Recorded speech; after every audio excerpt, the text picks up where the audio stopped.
David Crams lit Arthur Rimbaud, œuvre complète. Charles d'Orléans à Louis XI. Sire, le temps a laissé son manteau de pluie, les fourriers d'été sont venus. Donnons Louis au visage à mélancolie, vive les laits et ballades, moralité et joyeuseté. Que les clercs de la basoche nous montrent les folles sotties. Allons ouïr la moralité du bien advisé et mal advisé, et la conversion du clerc Théophilus, et comme allèrent à Rome Saint-Père et Saint-Paul, et comme en furent martyrs. Vive les dames à rebrasser collées, portant à tours et broderies. N'est-ce pas, sire, qu'il fait bondir sous les arbres, quand les cieux sont vêtus de bleu, quand le soleil clair luit, les doux rondeaux, les ballades hauts et clairs chantés. J'ai une arbre de la plante d'amour, ou une fois me dites oui, madame, ou riche amoureux a toujours l'avantage.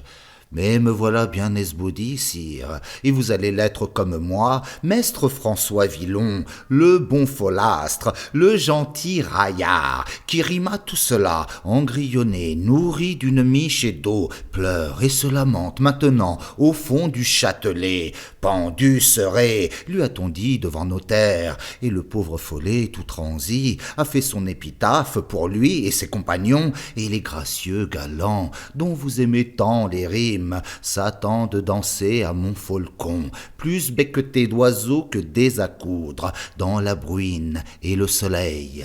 Oh sire, ce n'est pas pour folle plaisance qu'est la Villon.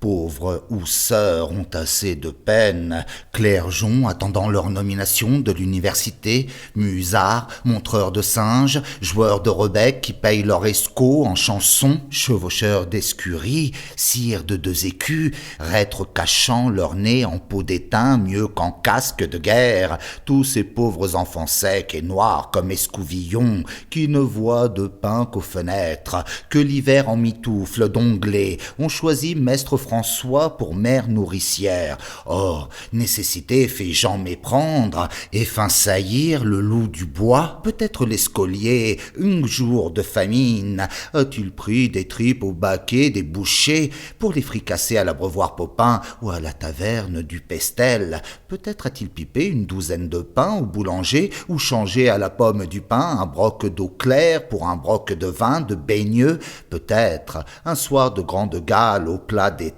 a-t-il rossé le guet à son arrivée, ou les a-t-on surpris autour de Montfaucon, dans un souper conquis par Noise, avec une Dixaine de ribaude? Ce sont les méfaits de maître François, parce qu'il nous montre une grague chanoine mignonnant avec sa dame en chambre bien hâtée, parce qu'il dit que le chapelain n'a cure de confesser, sinon chambrière et dame, et qu'il conseille aux dévotes, par bonne moque, de parler contemplation sous les courtines, l'escolier folle, si bien riant, si bien chantant, jante comme Esmérillon, tremble sous les griffes des grands juges, ces terribles oiseaux noirs que suivent corbeaux et pies, lui et ses compagnons, pauvres piteux, accrocheront un nouveau chapelet de pendus au bras de la forêt, le vent leur fera chant d'eau dans le doux feuillage sonore, et vous, sire, et tous ceux qui aiment le poète ne pourront rire qu'en pleurs en lisant ces joyeuses ballades. Ils songeront qu'ils ont laissé mourir le gentil clerc qui chantait si follement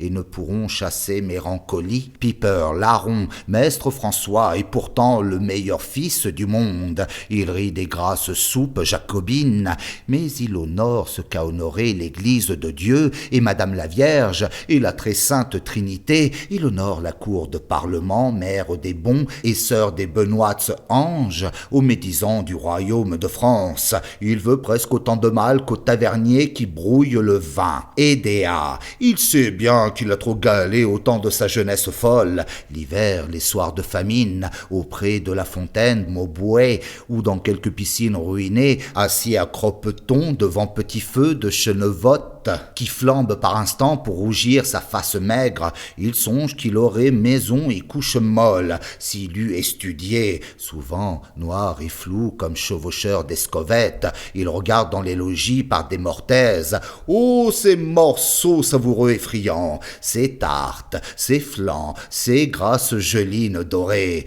je suis plus affamé que Tantalus. Du rost, du rost. Oh, cela sent plus doux qu'ambre et civette, du vin de Beaune, dans de grandes aiguières d'argent. Haro, la gorge marde. Oh, si j'eusse étudié, et mes chausses qui tirent la langue, et ma huque qui ouvre toutes ses fenêtres, et mon fautre en dents de scie, si je rencontrais un piteux Alexander, pour que je puisse, bien recueilli, bien débouté, chanter à mon aise comme Orpheus le doux ménétrier, si je pouvais vivre en honneur une fois avant que de mourir. Mais voilà, souper de rondeaux, des fées de lune sur les vieux toits, des fées de lanternes sur le sol, c'est très maigre, puis passent en juste cote les mignottes vilotières qui font chaussette mignarde pour attirer les passants, puis le regret des tavernes flamboyantes, pleines du cri des buveurs heurtant les pots d'étain et souvent les flamberges, du ricanement des ribaudes et du chant aspre des rebecs mendiants, le regret des vieilles ruelles noires où saillent follement pour s'embrasser des étages de maisons et des poutres énormes, où dans la nuit épaisse passent, avec des sons de rapières traînées, des rires et des brairies abominables, et l'oiseau rentre au vieux nid, tout aux tavernes et aux filles.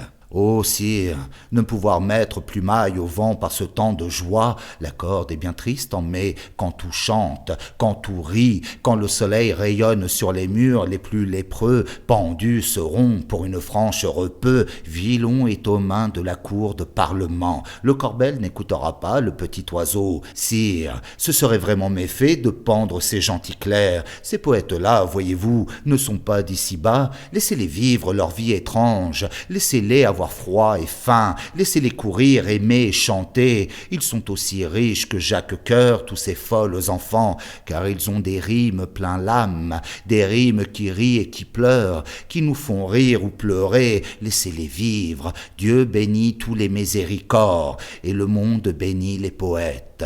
Arthur Rimbaud, 1870. Tu as aimé ce poème? Alors clique sur j'aime, abonne-toi, laisse un commentaire, partage. Et clique sur la petite cloche là en bas. Comme ça, tu seras informé de toutes les nouveautés.